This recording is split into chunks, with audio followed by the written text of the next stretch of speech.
How do you see the transition moving? Because this will definitely affect the economy. There's two aspects, definitely, the wheel is turning. And we have to accelerate it. But what I'm afraid that, that we are going to continue in a vicious circle politically, Everybody, I love democracy, I love freedom. But I'm afraid that I cannot feed my family, with only democracy and freedom, Performance and productivity has to go parallel.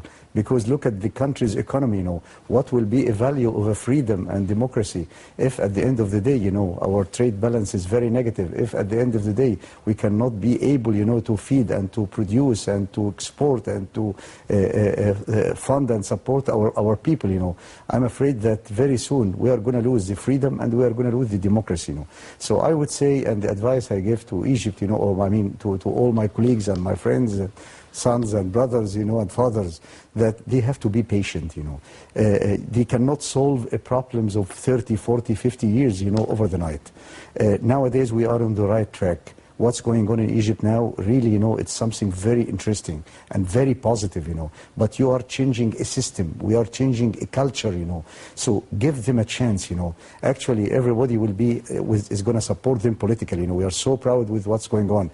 But give them a chance, if anyone is corrupted, we have the right to ask that he has to be punished, and he has to pay the price of his corruption. No one will support corruption. No one will support non-democracy. No, everybody will support freedom, But we have to give the management, a chance. It cannot work over the night. Because if we are going to push them, I think, the results wouldn't be as we are expecting and as everybody's expecting. Right. I'm going to keep it politics, if you allow me, Engineer Tolbahil, for the third and final point. Now, the Supreme Council of the Armed Forces has said that it sees 6 months as the target for the transition to free society and democratic civilian rule.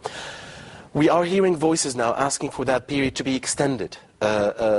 From within even revolution figures, because they think it will give better time to prepare for parliamentary elections and for a new constitution and not amendments of the old constitution, and for other reasons.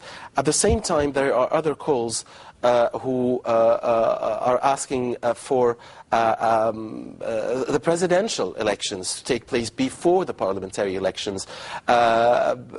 And they have their reasons, and they want to keep the presidential, democracy, or they want to have the presidential democracy model and not the parliamentarian democracy model. And most of these are economists who know that for the economy, definitely presidential, according to many, the presidential democracy is better for the economy than the parliamentarian one, which could see seesaws and governments toppled every few months, and people's assemblies also change every now and then. How do you see it as an economic, as a businessman? Yeah, definitely. I agree with the idea that we have to extend, the period. I think 6 months is very short. We are restructuring and reorganizing the whole bodies, of a country. So I would say 6 months is a very, very short period. And it's not recommended, to do something which is not scientifically, well studied and well prepared. I would also agree with the idea to start with electing a president, which of course, nowadays we need actually, the country to have a figurehead, And then afterwards, it can come the parliament elections. As well, everybody knows, that we don't have parties, It was only one party dominating everything. Beside it, I don't see any parties. I don't see oppositions. So we have to build our bodies, So we need a certain time. Nowadays, we are thinking out of the future of a country. It doesn't matter, to extend from 6 months to 1 year or 1.5 years or a couple of years. What about ideas of having an interim presidential council with civilian members on board, along with army members? That is also brought to the table by many I would say, precisely, to have a council or not, this is not the issue. Right. But I would say I'm so proud with our army nowadays and with what they are doing. And definitely I believe that army They are professionals, in armed forces, and definitely they need some people with them to help, to link between the civilian society and the army, and they need some professionals, to guide them. But as a businessman, as an economist, whatever, as a financial economist, you believe in the presidential democracy? Definitely, yes. Definitely, yes. Not the parliamentarian one? I would say, yes, I believe on And the for Egypt to be ready for that, democracy. maybe it will take years for Egypt is to be ready for grown and parliamentarian. trained for this, and Egypt will take quite a long time to be a parliament country. The same idea goes in Turkey. It took years, and it took a lot of time to reach it. We have with us now live over the phone Dr. Mustafa Rida. He's a member of the American Chamber of Commerce. Thank you very much, Dr. Rida, for giving us your time. And sir, we want to know from you, what do you see as the key challenges the Egyptian economy is facing, and the priorities that the decision makers and the concerned with Egypt's economy should be looking at? Well, thank you for calling me this evening. This is a very important question, actually. What are the major challenges which have an indirect impact and a direct impact on the economy is maintaining the security of the country.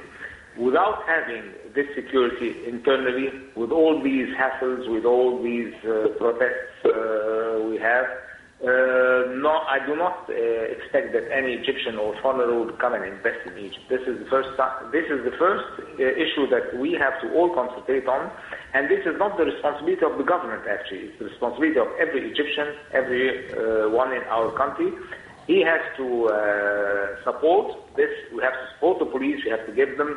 We have to forget the past. We have to open a new phase that we all cooperate together, because in case we are not going to do that, we are going to face severe issues on both on the macro and on the microeconomic side of all issues. On the macro side, certainly, we have the fluctuations for the exchange rate. We can be fearing that severe exchange rates and the Egyptian pound will devaluate. Our exports will diminish, and our productivity will be less. On the micro side, we have to increase the employees' productivity. We have to improve our human resources. Actually, during the past 30 years, our human resources have declined in an acute manner. We don't have any. It used to be a competitive edge to have the Egyptian worker. Unfortunately, now this has been a negative factor due to the education system, due to the lack of training, due to a lot of other factors that I cannot discuss. It needs one session that we can discuss all these issues. Right. Dr. Rida, I want to know from you as crisis management. I mean, if you were running the crisis management affairs now, what would be the priorities for you for the health of the Egyptian economy, for the recovery? Two things.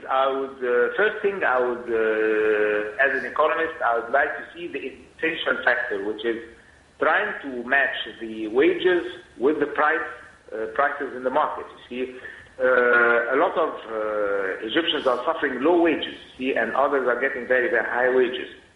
We need to raise the wages. I have evidenced by conducting surveys that certain Egyptian jobs get paid from 200 to 300 pounds a month. This is certainly totally unacceptable. We cannot expect someone to produce without meeting his basic needs. So this will be the first issue. The second issue will be to upgrade our human resources.